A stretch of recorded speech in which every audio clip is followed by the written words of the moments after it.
Hello बच्चों, welcome to RKC channel.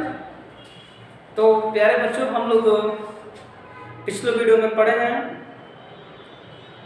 विद्युत flux, इसके बारे में घनत्व, जो कि ये जो अभी जो चैप्टर पढ़ाने वाले हैं उसमें काम आने वाला है। तो आज हम पढ़ने वाले हैं गॉस थ्योरम। ये गॉस थ्योरम आपके एग्जाम के लिए बहुत ही इम्पोर्टेंट है। ऐसा कोई इंटरमीडिएट का एग्जाम नहीं है जिसमें गॉस प्रमेय से क्वेश्चन न आया। इसका अनुप्रयोग है, ठीक है, दो तीन चार अनुप्रयोग भी हैं, तो उस अनुप्रयोग को भी पूछ देता है एग्जाम में। तो ये आपका जो टॉपिक है आपके एग्जाम के लिए बहुत ही इम्पोर्टेंट है। तो आप लोग ध्यान से इसको पढ़िएगा और समझने की कोशिश कीजिएगा। तो आपका हेडिंग है गॉस थ्योरम।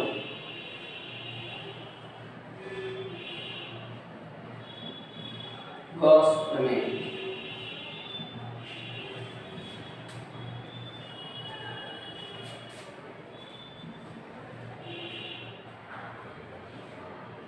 गॉस थ्योरम,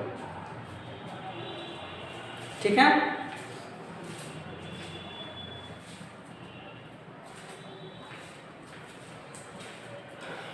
देखिए, गॉस थ्योरम जो है एक बंद पृष्ठ के लिए लागू होता है, ठीक है। सबसे पहले गॉस एक वैज्ञानिक का नाम है। उन्होंने जब एक पृष्ठ के एक बंद सरफेस के अंदर जब आवेश रखेंगे तो उसमें बहुत सारे विद्युत फ्लक्स निकलेंगे, ठीक है।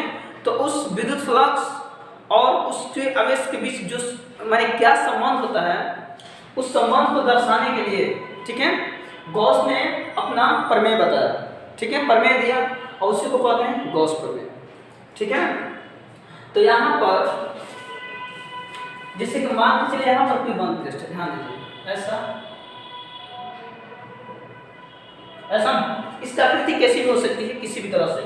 और इस बंद पृष्ठ में मान चलो इसका एक एरिया है, ठीक है, ये पूरा इसका एरिया कितना है A।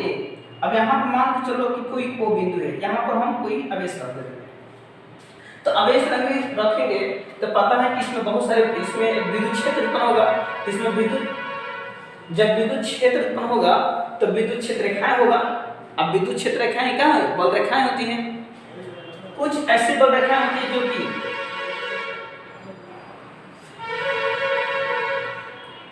जो कि इस सतह से लंबवत प्रवेश करती है या लंबवत बाहर निकलती है। इसमें से बहुत सारे बल रेखाएं निकलेगा, लेकिन कुछ ऐसी बल रेखाएं हैं जो कि इस सतह से लंबवत निकलेंगी। और लंबवत निकलने वाली बल रेखाओं की संख्या को क्या कहते हैं? विद्युत फ्लक्स कहते हैं। और उसी से रिलेटेड इसका थ्योरम है। तो सबसे पहले इसका यहाँ पर कथन लिखेंगे, ठीक है, यहाँ पे सबसे पहले कथन लिखेंगे। तो गॉस प्रमेय कहता है कि किसी बंद पृष्ठ के अंदर, ठीक है, किसी बंद पृष्ठ के अंदर रखे आवेश से, ठीक है, या इस तरह से बोल सकते हैं, आवेश छोड़िए, किसी बंद पृष्ठ से निकलने वाले कुल फ्लक्सों की संख्या, ठीक है, किसी बंद पृष्ठ से निकलने वाले कुल फ्लक्सों की संख्या, इसमें उपस्थित आवेश का 1/ε0 गुना होता है, ठीक है। तो फ्लक्सों की संख्या कहने का मतलब यहाँ पर 5E बराबर होता है Q/ε0, ठीक है। ये इस पृष्ठ से निकलने वाला कुल विद्युत फ्लक्स है और ये विद्युत फ्लक्स इसमें उपस्थित आवेश का, ठीक है, 1/1/ε0 गुना होता है। इसमें आवेश गुणे 1/ε0 गुणा करेंगे तो इतना आ जाएगा। तो ये गॉस का प्रमेय है। फिर से किसी बंद पृष्ठ से निकलने वाले कुल फ्लक्सों की संख्या, इसमें उपस्थित कुल आवेश का 1/ε0 गुना होता है। किसी बंद पृष्ठ से निकलने वाले कुल फ्लक्सों की संख्या, इसमें उपस्थित आवेश का, आवेश मतलब कुल आवेश, एक आवेश नहीं कुल आवेश, इसमें उपस्थित आवेश का 1/ε0 गुना होता है, ठीक है। तो चलो देखते हैं, यहाँ पर बहुत सारे बल रेखाएं निकलती हैं, बहुत सारे विद्युत फ्लक्स निकलता है, लेकिन यहाँ पर हम किसी दो विद्युत फ्लक्स की यहाँ पर लेते हैं यहाँ पर, ठीक है। तो यहाँ पर देखिए सबसे पहले इस तरह का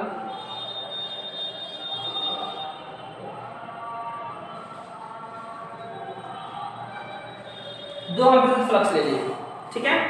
अब इस विद्युत फ्लक्स के कारण यहाँ पर एक एरिया का निर्माण हो रहा है, ठीक है। यहाँ पर हम एक क्षेत्र लेते हैं, ये पूरा क्षेत्रफल इसका ए, तो छोटे से भाग का क्षेत्रफल इसको हम लेंगे डी ए, ठीक है। अब इसको मान के चले इसमें जो एक विद्युत क्षेत्र है, तो विद्युत क्षेत्र की जो दिशा है मान के चलो कि क्या ये ए है, यहाँ पर एक लंब डाल सकते हैं, यहाँ पर इस तरह से लंब डाल रहे हैं, यहाँ पर विद्युत क्षेत्र की क्या है ये दिशा तीव्रता है,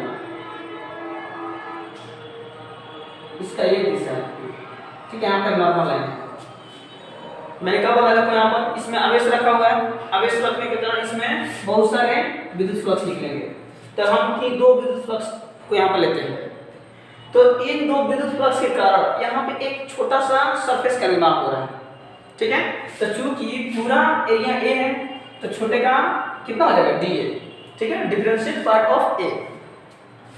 अब यहाँ पर इस पर विद्युत क्षेत्र की तीव्रता दिशा इधर हो गया, ठीक है। यहाँ पर एक लंब डालेंगे, यहाँ पर एक कहेंगे तो एक लंब हो जाएगा, तो यहाँ पे एक लंब डालेंगे एन कह सकते हैं हम, ठीक है। इसके बीच का कोण मान चलो क्या है थीटा, ठीक है।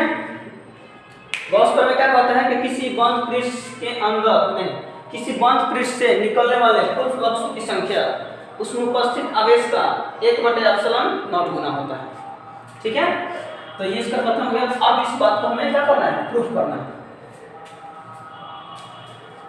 तो सबसे पहले देखते हैं कि हमें टोटल विद्युत फ्लक्स निकालना है, ठीक है।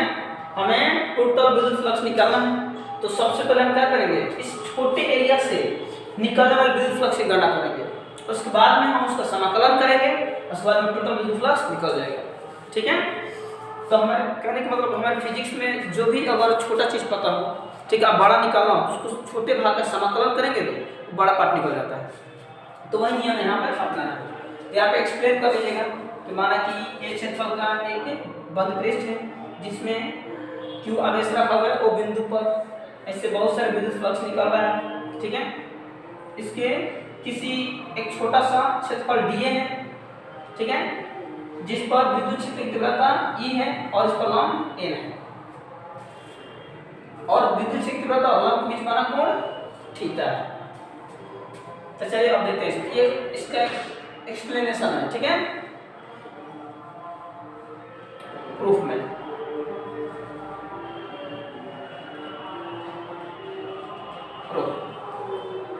तो सबसे पहले क्या करते हैं भैया,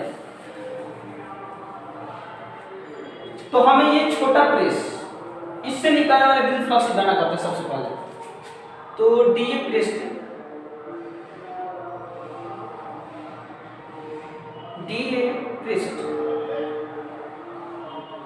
या डी क्षेत्रफल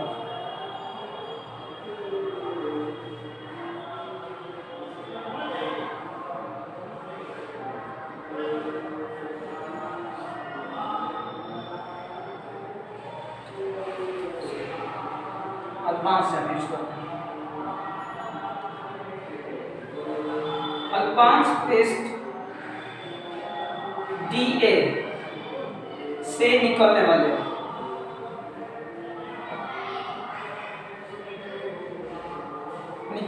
कुल विद्युत फ्लक्स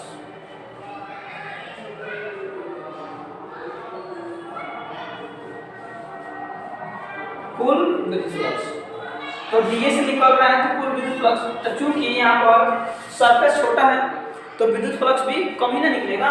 यहाँ पर लिखेंगे डीए है तो फ्लक्स d5 बराबर क्या होता है E, अब इसका क्षेत्रफल, तो इसका क्षेत्रफल डीए, तो E dA cos थीटा, ये फॉर्मूला होता है, ठीक है। तो इस छोटे क्षेत्रफल से इतना विद्युत फ्लक्स निकल गया, लेकिन हमें क्या निकालना है, पूरा से निकालना है। तो देखिए पूरे कुल सतह से या पूरे पृष्ठ से,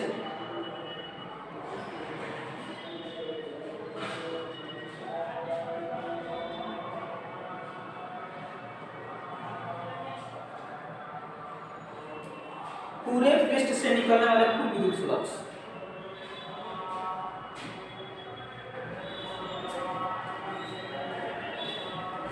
कुल विद्युत फ्लक्स, ठीक है। तो कुल विद्युत फ्लक्स अब यहाँ पे लिखिए, तो कुल विद्युत फ्लक्स मतलब कितना, फाई, छोटा सा डी फाई, अब कुल निकालेंगे तो कितना हो जाएगा फाई। अब ये फाई निकालने के लिए क्या करेंगे, इसका समाकलन करेंगे,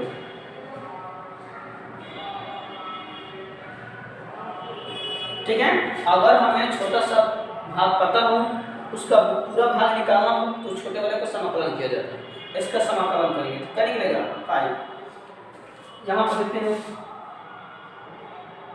फाई ये बराबर हो जाएगा,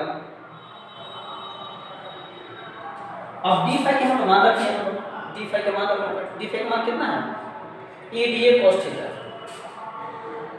E D A cos theta, E D A cos theta. अब यहाँ पर इसको बाहर निकाल लेंगे, क्योंकि अब तीव्रता का मान हम लोग जानते हैं, ई का मान कितना होता है पहले 1/4 पाई एप्सिलॉन नॉट क्यू बटा में आर स्क्वायर, ठीक है। तो यहाँ पर ये दूरी आर मान लेते हैं, यहाँ पर आर स्क्वायर, ठीक है। तो यहाँ पर इसका स्थान पर इतना मान रखेंगे, तो फाई की बराबर हो जाएगा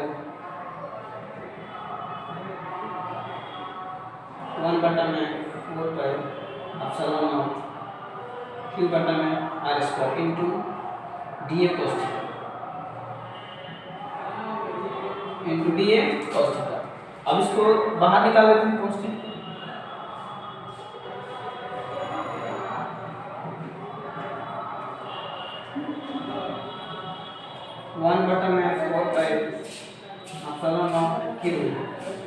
इसके बाद में डी ए कॉस थीटा, अब बटा में क्या है आर स्क्वायर, इसको हम मतलब इसको हम बाहर निकाल देते हैं, इसको हम ऐसे छोड़ते हैं। तो चूंकि इसके पिछले वीडियो में हम लोग पढ़ चुके हैं, इसके पिछले वीडियो में पढ़ चुके हैं कि डी ओमेगा बराबर क्या होता है, डी ए कॉस थीटा बटा में आर स्क्वायर, ठीक है। पिछले वीडियो में हम पढ़े हैं डी ओमेगा बराबर डी ए cos थीटा बटा में आर स्क्वायर इतना होता है। अब इसका स्थान क्या लिखेंगे, डी ओमेगा लिखेंगे,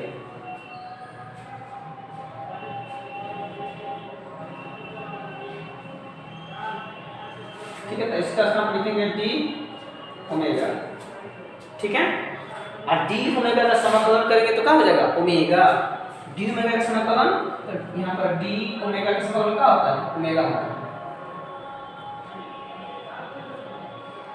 ठीक है। यहाँ पर ओमेगा, ये डब्ल्यू और ओमेगा थोड़ा कंफ्यूजन हो जाता है, ठीक है, ओमेगा बोल्ड होता है। अब यहाँ पर देखिए, तो इसको आप यहाँ पर स्क्रीनशॉट ले सकते हैं,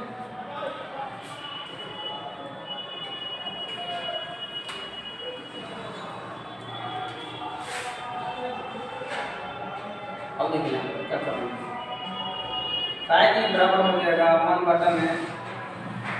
1/4 pi epsilon not Q into क्या हो जाएगा omega D omega, okay, D omega का समाकलन ओमेगा। अब चूंकि ओमेगा बराबर आपको पता है क्या होता है 4 पाई होता है, ये सब हो चुका है, पर इसलिए हम पहले बता चुके हैं इसको, ठीक है, ताकि समझ में आपको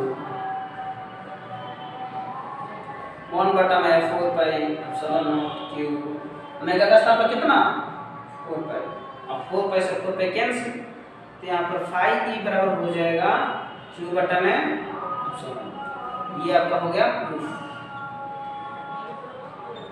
ठीक है, ये हो जाएगा प्रूफ। तो ये आपका गॉस का प्रमेय हो गया, ठीक है, यहाँ से हम प्रमेय जिसका पढ़ लिया मतलब प्रूफ कर लिया। अब इसके कुछ विशेषता है गॉस प्रमेय का, ठीक है। तो गॉस प्रमेय का क्या क्या विशेषता उसको देख लेते हैं। इसको रफ साइड में लिखना है, ये जो लिखा है ये सब रफ साइड में लिखना है, ठीक है।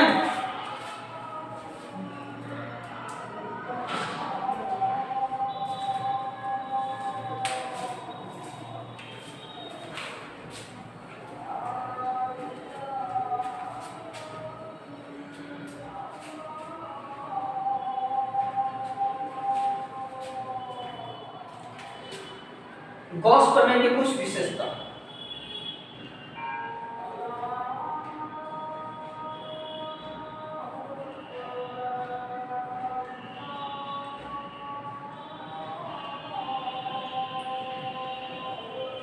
या गॉस प्रमेय से संबंधित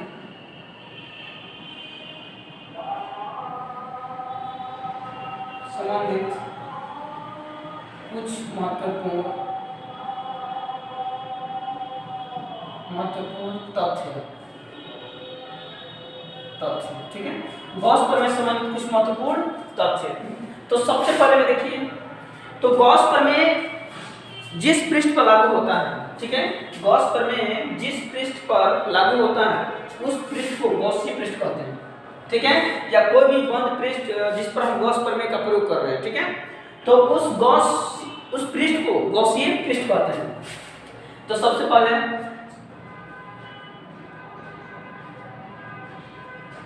गॉसीय पृष्ठ जिस पृष्ठ का प्रयोग किया जाता है, ठीक है, जिस बंद आकृति का प्रयोग किया जाता है, ठीक है, तो उस पृष्ठ को हम बोलेंगे गॉसीय पृष्ठ, गॉसीय, ठीक है। दूसरा, इस बंद पृष्ठ में आवेश कहीं भी रह सकता है, इसमें आवेश यहाँ पर भी रह सकता है, ठीक है। तो इसमें जो बंद पृष्ठ में आवेश कहीं भी रह सकता है। तो पृष्ठ के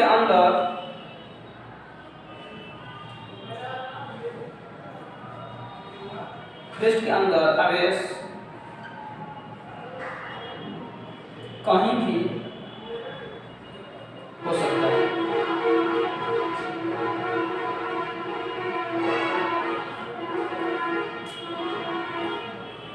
तो इस बंद पृष्ठ के अंदर आवेश कहीं भी हो सकता है। थर्ड में, बंद पृष्ठ की आकृति कुछ भी हो सकती है, ठीक ना, बेलनाकार हो सकता है, आयताकार हो सकता है, वृत्ताकार हो सकता है, ठीक है। तो यहाँ पर आकृति निश्चित नहीं होगी, आकृति कुछ भी हो सकता, कैसा भी हो सकते हैं, यह आकृति निश्चित नहीं होगी।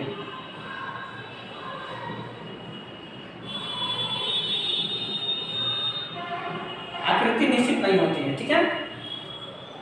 चौथा में यह है कि यदि आवेश, ठीक है, चौथा में यह कि गॉस प्रमेय बंद पृष्ठ के लिए लागू होता है।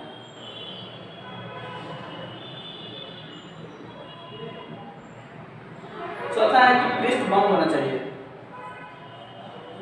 पृष्ठ बंद होना चाहिए,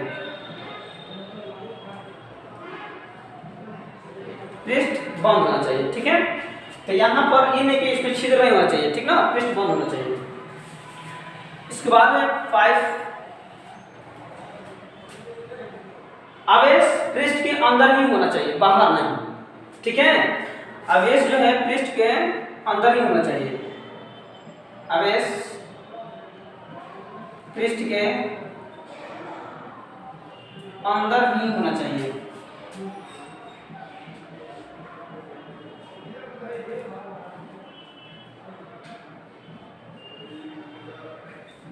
बाहर नहीं, ठीक है।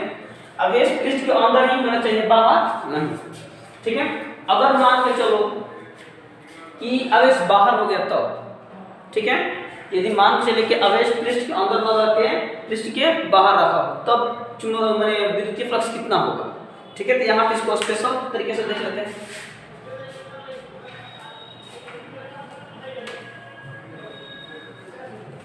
यहाँ से एक तरह का क्वेश्चन भी बना सकते हैं कि यदि आवेश गॉसीय पृष्ठ के बाहर हो, ठीक है, यदि आवेश या जब आवेश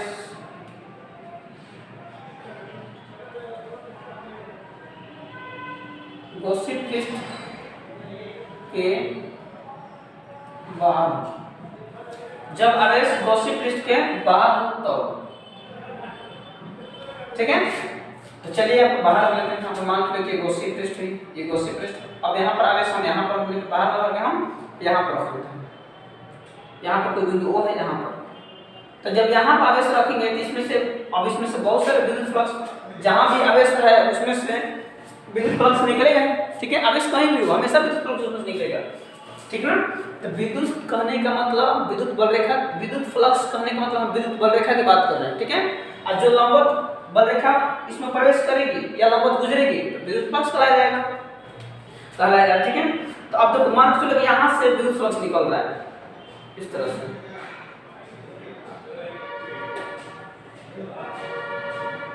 यहाँ से, ठीक है। तो यहाँ से जब विद्युत फ्लक्स निकल रहा है ध्यान दीजिए यहाँ पर,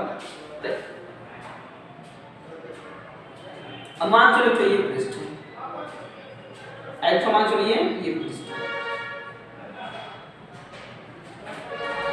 अब चूंकि जितना फ्लक्स अंदर प्रवेश करेगा उतना बाहर निकलेगा, ऐसा नहीं कि अंदर कम प्रवेश कर रहा है निकल रहा है ज्यादा, ठीक है।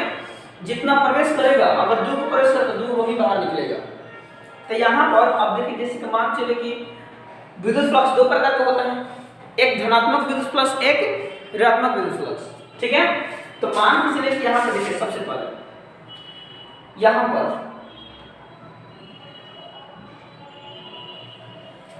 इस पृष्ठ पे विद्युत फ्लक्स प्रवेश कर रहा है, तो प्रवेश करने वाले विद्युत फ्लक्स धनात्मक ऋणात्मक ऋणात्मक होती है। जब विद्युत फ्लक्स पृष्ठ के अंदर प्रवेश करेगी या पृष्ठ के अंदर प्रवेश करने वाली विद्युत फ्लक्स को ऋणात्मक विद्युत फ्लक्स कहते हैं, ठीक है। ये पहले पढ़ा चुके हैं। इसके बाद में ये दूसरा जो पृष्ठ है, तो दूसरे पृष्ठ से फ्लक्स बाहर निकल रही है, ठीक है। तो किसी पृष्ठ से बाहर निकलने वाले विद्युत फ्लक्सों को, ठीक है, किसी पृष्ठ से बाहर निकलने वाले विद्युत फ्लक्सों को धनात्मक विद्युत फ्लक्स कहते हैं।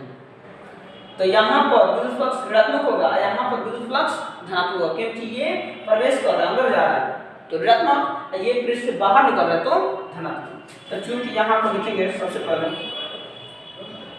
ये S1 पृष्ठ लेते हैं, यहाँ पर S2, तो S1 पृष्ठ के लिए या A1 बोले,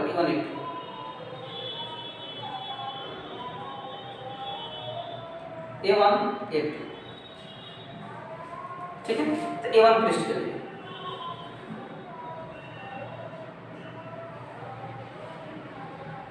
A1 पृष्ठ के लिए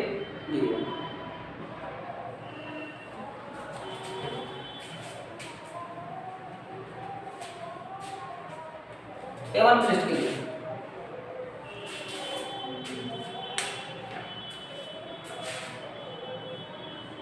A1 ये चलिए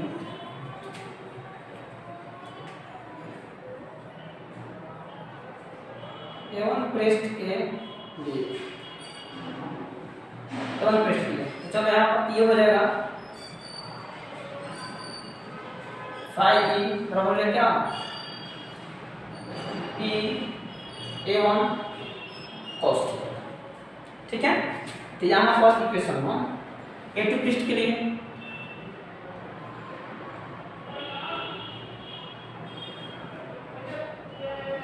A2 पृष्ठ के लिए यहाँ पे लिखेंगे 5E बराबर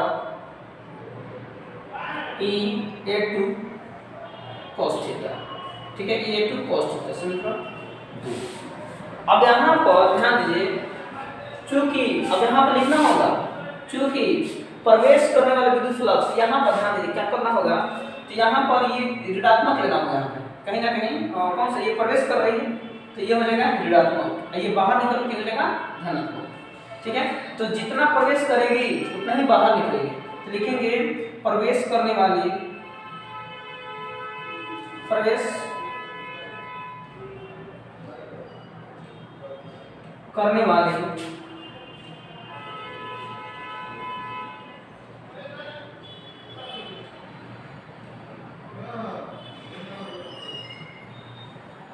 विद्युत फ्लक्स बराबर बाहर निकलने वाली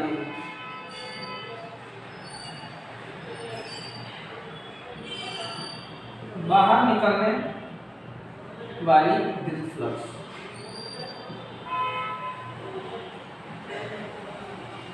बाहर निकलने वाले विद्युत फ्लक्स। तो चूंकि ये दोनों बराबर है, कैसा है, अलग मतलब विपरीत, धनात्मक ऋणात्मक है, यहाँ पर लिखेंगे तो 5E बराबर, यहाँ पर E1 E2 कर देता है, ठीक है। तो 5E बराबर हो जाएगा कितना, 5E1 माइनस में अब प्लस का हो जाएगा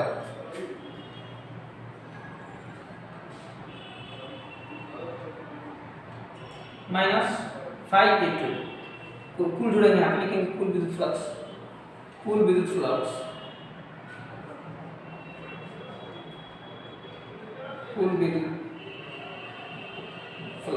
तो कुल विद्युत फ्लक्स 5E बराबर हो जाएगा φE1 plus φE2,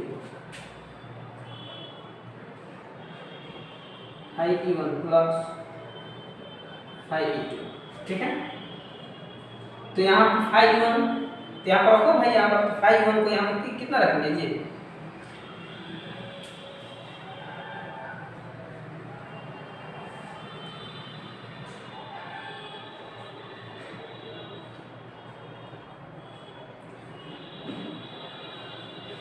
minus E1 cos theta plus E2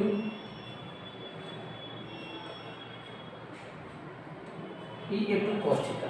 अब यहाँ पर देखिए ये दोनों फ्लक्सों की संख्या है, तो इस स्पीड से भी उतना ही फ्लक्स, चूंकि ये बाहर जा रहा है तो यही फ्लक्स में बाहर जा रहा है, तो यहाँ पर ये फ्लक्स दोनों का है समान है, ये कट कितना हो जाएगा 0, दोनों फ्लक्स क्या है समान है, तो कट के 0, तो कुल विद्युत फ्लक्स हो जाएगा 0, कुल विद्युत फ्लक्स हो जाएगा 0। यानी कि यदि आवेश पृष्ठ के बाहर हो तो उस पृष्ठ से निकलने वाली फ्लक्सों की संख्या 0 होगी, ठीक है ना, मतलब कोई विद्युत फ्लक्स को काट के खत्म करेगा, ठीक है। तो यहाँ पर विद्युत फ्लक्स क्या हो जाएगा 0 हो जाएगा। यहाँ पर A1 A2 जो देख रहे हो, ठीक है, ये क्षेत्रफल है लेकिन क्षेत्रफल कौन सा नहीं है, ये टोटल फ्लक्सों की संख्या है, ये भी फ्लक्सों की संख्या है, आज चूंकि इसकी संख्या दोनों का है बराबर है, ठीक है। अगर मान के चलो कि फ्लक्सों की संख्या जो है उसके क्षेत्रफल पर निर्भर नहीं करता है, फ्लक्सों की जो संख्या है वो क्षेत्रफल पर निर्भर, अगर छोटा रहेगा वो आवेश पर निर्भर करेगा, ठीक है। तो कहने का मतलब अगर छोटा सा ये है, अब इसमें से मान लो फ्लक्स निकल रहा है, ऐसे छोटा पेन रहेगा उसमें भी उतना ही आवेश रहेगा, तो उतना ही फ्लक्स निकलेगा, ठीक है। अगर इस छोटा सा अगर कोई पेन है, अब मार्कर ना हो कि कोई छोटा सा पेन ले लिए, तो अगर आवेश का मात्रा उतना ही है तो उतना ही विद्युत फ्लक्स निकलेगा, ठीक है।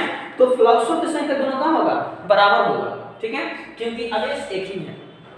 अगर अलग अलग आवेश होता तब तो निर्भर करता, लेकिन आवेश एक ही है, इसी आवेश से फ्लक्स प्रवेश कर रहा है और यही फ्लक्स बाहर निकल रहा है, यानी अंदर प्रवेश करने वाली फ्लक्स संख्या और बाहर निकलने वाली फ्लक्स संख्या दोनों बराबर है, तो जिसकी वजह से दोनों क्या कट के कहाँ हो जाएगा 0 हो जाएगा। तो इस प्रकार हम कह सकते हैं कि जब आवेश बंद पृष्ठ से बाहर हो तब पृष्ठ से निकलने वाली कुल विद्युत फ्लक्सों की संख्या 0 होती है, ठीक है। तो आज के लिए इतना ही। तो ये गॉस के प्रमेय आप लोग घर पर जाकर जरूर पढ़िएगा, ठीक है, इस बार रिवीजन कीजिएगा, ठीक है, रिवीजन करोगे तभी इसको समझ पाओगे, बिना रिवीजन का बिना स्टडी का कुछ करने वाला है नहीं, ठीक है। तो आज के लिए इतना ही, थैंक यू सो मच।